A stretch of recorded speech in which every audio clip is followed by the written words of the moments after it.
Hello guys, welcome to the video lecture on physics in petroleum engineering brought to you by Petroleum from Scratch.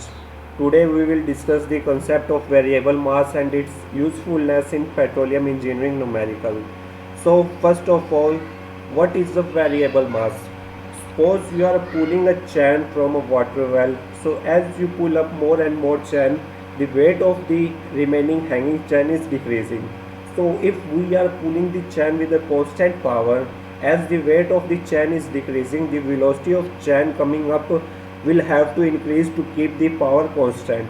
As power is a product of force and velocity, as the weight is decreasing means force is decreasing. So velocity need to increase to keep this product constant. Now let's see here. See here is a chain hanging from a platform. This chain have a mass per unit length lambda. So as we pull up this part upside, there this will result a thrust force acting on this chain in downward direction. This is the same thrust force that is responsible for the upward movement of a rocket. So what principle is behind the acting of this thrust force? Guys, as we all know that force is nothing but a rate of change in momentum, and momentum is product of mass and velocity. So either if mass changes or velocity changes, it will result into a force. So here the value of this thrust force is given by F equal to V into rate of change of mass dm by dt, and this dm is nothing but the value of mass of small length of chain dl that we are pulling in small time step dt. So dm will be given by m by l into dl, and m by l is lambda, so dm by dt will be lambda into v, and hence the value of our force becomes lambda into v square. Okay, now let's consider the use of this variable mass in some of petroleum numericals. As you can see here, it is a wire of steel that is suspended in a well which is filled with a fluid having density rho f, and it is a engine is used to reel up this steel wire upward. So remember one thing here, that the engine power will remain constant throughout the time. So let's discuss how we can find the power of the engine. So first of all, we will consider the effect of our buoyancy due to well fluids and calculate the resultant weight of our cable wire.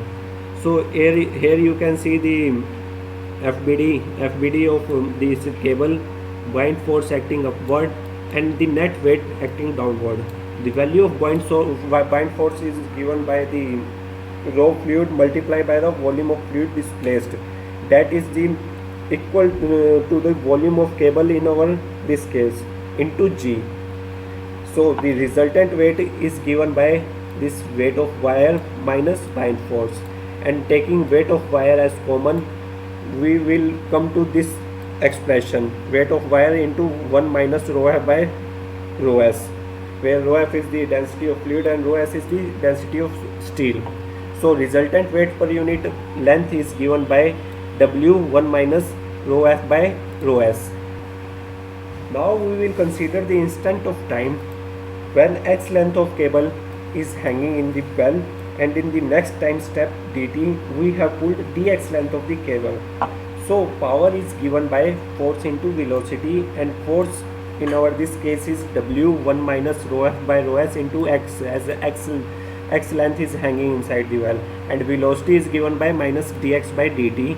It is showing that dx length is decreasing in time dt.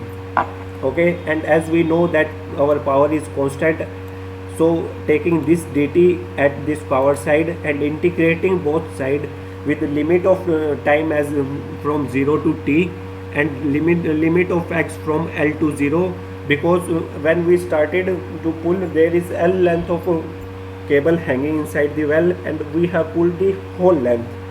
So the final power term is given by this expression, just by integrating it in both sides and taking this t this side.